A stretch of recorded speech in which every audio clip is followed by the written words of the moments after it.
Que nous ayons eu 99% à conversion ou pas, l'essentiel, chers amis, vous le comprenez bien, vous le sentez bien, c'était de faire un pas de plus vers le Seigneur.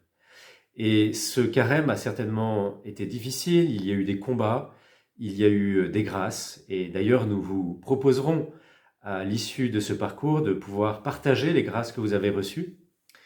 Mais en tout cas, nous arrivons à l'orée de la Semaine Sainte, et nous pouvons, je dirais, reprendre le train en marche, nous remettre dans cette attitude de cœur du disciple bien-aimé qui met sa tête sur le cœur de Jésus et qui l'accompagne dans ce drame de la Passion. Demain, avec les rameaux, les portes du temple de Jérusalem, les portes de Jérusalem vont s'ouvrir pour faire entrer le roi de gloire. Et nous allons demander au Seigneur d'ouvrir les portes de notre cœur, souvent un peu fermées, un peu étroits. Nous allons lui demander d'entrer avec puissance dans notre cœur pour que toute cette semaine, nous la vivions de manière différente des autres semaines. Peut-être que les années précédentes, nous sommes passés à côté de la Semaine Sainte, pris par les problèmes matériels, le travail, etc., qui ne nous permet pas de vivre pleinement ces 3 jours, notamment du Triduum pascal. Eh bien, nous allons nous y lancer à fond. Nous allons renverser la perspective et mettre en priorité notre suite du Christ, avant toute chose. Ainsi, je vous propose de vous imprégner des offices, de les lire avant, de méditer les textes, et notamment les textes des ténèbres, les matines du Triduum pascal. Et puis, notre parcours conversio vous propose 3 axes, les mêmes que d'habitude. D'abord, la prière avec le chapelet de la miséricorde.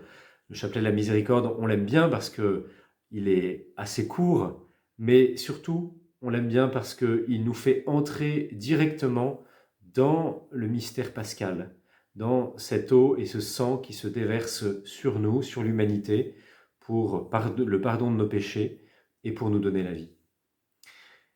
Alors nous allons essayer de le dire chaque jour de cette semaine. Et puis un effort d'ascèse, un peu plus exigeant que pendant tout le carême, c'est-à-dire le jeûne cette semaine, un repas par jour, avec une collation le matin, une collation le soir, mais un seul repas par jour pour nous détacher des aspects matériels et nous centrer sur le spirituel.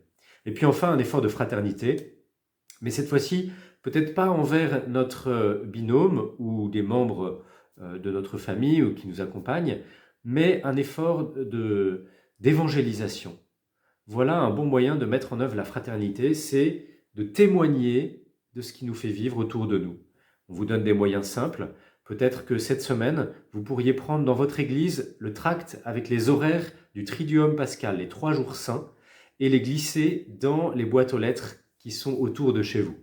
Peut-être pourriez-vous parler de l'amour de Dieu, donner une image de la miséricorde, peut-être aussi inviter une personne qui est seule pour le jour de Pâques, et à cette occasion témoigner de votre joie du ressuscité.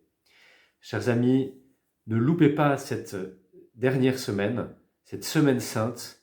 Nous sommes en union de prière les uns avec les autres. Amen.